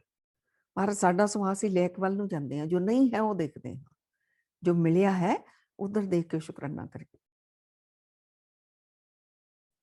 ਔਰ ਸ਼ੁਕਰਾਨਾ ਕਰਦਿਆਂ ਉਹ ਜਿਹੜਾ ਹੈ ਹੀ ਪਰਮਾਤਮਾ, ਉਸ ਸ਼ੁਕਰਾਨੇ ਦੇ ਮਾਲਕ ਦੇ ਨਾਲ ਅਸੀਂ ਜੁੜ ਜਾਵਾਂਗੇ। ਸੌਖੇ ਸਟੈਪਸ ਨੇ, ਇਹਦੇ ਵਿੱਚ ਕੁਛ ਵੀ ਨਹੀਂ ਔਖਾ ਹੈਗਾ। ਸਿਰਫ ਥੋੜ੍ਹਾ ਜਿਹਾ ਅਸੀਂ ਆਪਣੇ ਤੇ ਧਿਆਨ ਦੇਣਾ, ਆਪਣੀ ਕੰਪਨੀ ਤੇ, ਆਪਣੇ ਸੋਚ ਤੇ, ਆਪਣੀਆਂ ਇਮੋਸ਼ਨਸ ਤੇ, ਆਪਣੀਆਂ ਫੀਲਿੰਗਸ ਤੇ, ਆਪਣੇ ਬਿਹੇਵੀਅਰ ਤੇ, ਤਾਂ ਕਿ ਸਾਡੇ ਵਿੱਚ ਇਹੋ ਜਿਹੀਆਂ ਫੀਲਿੰਗਸ ਆ ਜਾਣ। ਹੁਣ ਇਹਨਾਂ ਨੇ ਦੱਸਿਆ ਵੀ ਗਲਤ ਤੁਸੀਂ ਕਿੱਥੇ ਖਰਚਦੇ ਹੋ, ਉਹਦੇ ਬੜੇ ਇਮੋਸ਼ਨਸ ਦੱਸੇ ਨੇ। ਖਰਚਦੇ ਹੋ ਐਂਗਰ ਵਿੱਚ, ਜੈਲਸੀ ਵਿੱਚ, ਫਿਕਰ ਵਿੱਚ, ਚਿੰਤਾ ਵਿੱਚ, ਡਰ ਵਿੱਚ, ਦੁੱਖ ਵਿੱਚ, ਪਰੇਸ਼ਾਨੀ ਵਿੱਚ। ਇਹ ਤੁਹਾਡੀ ਐਨਰਜੀ ਨੂੰ ਜਿਹੜਾ ਡਾਊਨ ਕਰੀ ਜਾਂਦੇ ਨੇ, ਤੁਹਾਡੀ ਫ੍ਰੀਕੁਐਂਸੀ ਜਿਹੜੀ ਘਟੀ ਜਾਂਦੀ ਹੈ। ਜਦੋਂ ਤੁਸੀਂ ਪ੍ਰੇਮ ਵਿੱਚ ਹੋ, ਹਾਰਮੋਨੀ ਵਿੱਚ ਹੋ, ਮਤਲਬ ਮਿਲ ਕੇ ਚੱਲਦੇ ਹੋ, ਕੰਪੈਸ਼ਨ ਵਿੱਚ ਹੋ, ਪੀਸਫੁਲ ਹੋ, ਹੈਲਪਫੁਲ ਤੁਸੀਂ ਹੋ, ਥੈਂਕਸ ਕਰਦੇ ਹੋ, ਤੁਸੀਂ ਐਪਰੀਸ਼ੀਏਟ ਕਰਦੇ ਹੋ ਕਿਸੇ ਨੂੰ, ਤੁਹਾਡੀ ਐਨਰਜੀ ਵੱਧ ਰਹੀ ਹੁੰਦੀ ਹੈ। ਤੋ ਪਹਿਲਾਂ ਤਾਂ ਆਪਣੇ ਪਰਿਵਾਰ ਦੇ ਮੈਂਬਰਾਂ ਨੂੰ ਐਪਰੀਸ਼ੀਏਟ ਕਰਿਆ ਕਰੀਏ ਅਸੀਂ ਇੱਕ ਦੂਸਰੇ ਨੂੰ, ਹੈ ਨਾ। ਅਸੀਂ ਉਹਨਾਂ ਦੀਆਂ ਨੁਕਸਾਂ ਤਾਂ ਦੇਖੀ ਜਾਂਦੇ ਹਾਂ, ਉਹਨਾਂ ਦੇ ਗੁਣ ਨਹੀਂ ਦੇਖਦੇ, ਉਹਨਾਂ ਦੇ ਕੁਆਲਿਟੀਜ਼ ਨਹੀਂ ਦੇਖਦੇ। ਸੋ ਐਪਰੀਸ਼ੀਏਟ ਕਰੀਏ ਪਰਿਵਾਰ ਤੋਂ। ਫਿਰ ਵਰਕ ਪਲੇਸ ਤੇ, ਸੁਸਾਇਟੀ ਵਿੱਚ, ਸਭ ਪਾਸੇ ਬਹੁਤ ਅੱਛਾ ਹੈ। ਹਰ ਵੇਲੇ ਉਹ ਨੈਗੇਟਿਵ ਪਹਿਲੂ ਨਹੀਂ ਦੇਖੀ ਜਾਣਾ। ਇਸ ਪਰਮਾਤਮਾ ਦਾ ਸੰਸਾਰ ਹੈ, ਉਹਨੇ ਬਹੁਤ ਕੁਛ ਇਸ ਵਿੱਚ ਅੱਛਾ ਪਾਇਆ। ਅੱਛਾ ਦੇਖੋ, ਆਪਣਾ ਐਨਰਜੀ ਲੈਵਲ ਵਧਾਓ, ਸੰਸਾਰ ਦੀ ਨਿਸ਼ਕਾਮ ਸੇਵਾ ਕਰੋ। ਸੋ ਉਸ ਵਾਹਿਗੁਰੂ ਜੀ ਦੇ ਪ੍ਰੇਮ ਵਿੱਚ ਰਹੀਏ ਅਸੀਂ ਸਾਰੇ ਜਣੇ। ਐਸੀਆਂ ਸਾਡੀਆਂ ਅਰਦਾਸਾਂ ਬੇਨਤੀਆਂ ਨੇ ਵਾਹਿਗੁਰੂ ਜੀ ਦੇ ਚਰਨਾਂ ਦੇ ਵਿੱਚ, ਸਾਰੀ ਸੰਗਤ ਦੇ ਲਈ, ਕਿ ਗੁਰੂ ਮਹਾਰਾਜ ਜੀ, ਵਾਹਿਗੁਰੂ ਜੀ, ਤੁਸੀਂ ਆਪਣੀ ਫ੍ਰੀਕੁਐਂਸੀ ਦੇ ਨਾਲ, ਆਪਣੀ ਐਨਰਜੀ ਦੇ ਨਾਲ, ਆਪਣੀਆਂ ਤਰੰਗਾਂ ਦੇ ਵਿੱਚ ਸਾਨੂੰ ਸਾਰਿਆਂ ਨੂੰ ਮਰਜ ਕਰ ਲਓ। ਸਾਰਿਆਂ ਦੀ ਉੱਚੀ ਸੁੱਚੀ ਸੋਚ ਪ੍ਰੇਮ ਵਾਲੀ, ਹਾਰਮੋਨੀ ਵਾਲੀ ਹੋਵੇ, ਔਰ ਸਾਰਿਆਂ ਨੂੰ ਤੁਹਾਡੀਆਂ ਬਲੈਸਿੰਗ, ਤੁਹਾਡੀ ਬਲਿਸ ਦੇ ਵਿੱਚ ਹੀ ਸਾਰੇ ਜਾਣੇ, ਤੁਹਾਡੇ ਆਨੰਦ ਦੇ ਵਿੱਚ ਅਸੀਂ ਸਾਰੇ ਰਸ ਮਾਣੀਏ। ਐਸੀਆਂ ਰਹਿਮਤਾਂ ਕਰੋ ਸਾਰੀ ਸੰਗਤ ਦੇ ਉੱਤੇ। ਸੰਗਤ ਜੀ, ਹੋਈਆਂ ਬੇਅੰਤ ਪ੍ਰਕਾਰ ਦੀਆਂ ਭੁੱਲਾਂ ਗਲਤੀਆਂ ਬਖਸ਼ ਦੇਣਾ, ਹਮੇਸ਼ਾ ਹੀ ਆਪਣੀਆਂ ਅਸੀਸਾਂ ਬਣਾ ਕੇ ਰੱਖਣਾ ਸੰਗਤ ਜੀ। ਸੋ ਹੁਣ ਇੰਡੀਆ ਚਲੇ ਜਾਣਾ ਹੈ, ਸੋ ਆਪ ਆਪਣੀਆਂ ਅਸੀਸਾਂ ਦੇ ਕੇ ਭੇਜੋ। ਦੇਹੋ ਸੱਜਣ ਸਿਸੜੀਆਂ, ਜਿਉ ਹੋਵੇ ਸਾਹਿਬ ਸਿਓ ਮੇਲ। ਹਿਰਦੇ ਦੀਆਂ ਗਹਿਰਾਈਆਂ ਤੋਂ ਪ੍ਰੇਮ ਸਹਿਤ ਸੰਗਤ ਜੀ, ਵਾਹਿਗੁਰੂ ਜੀ ਕਾ ਖਾਲਸਾ, ਵਾਹਿਗੁਰੂ ਜੀ ਕੀ ਫਤਿਹ।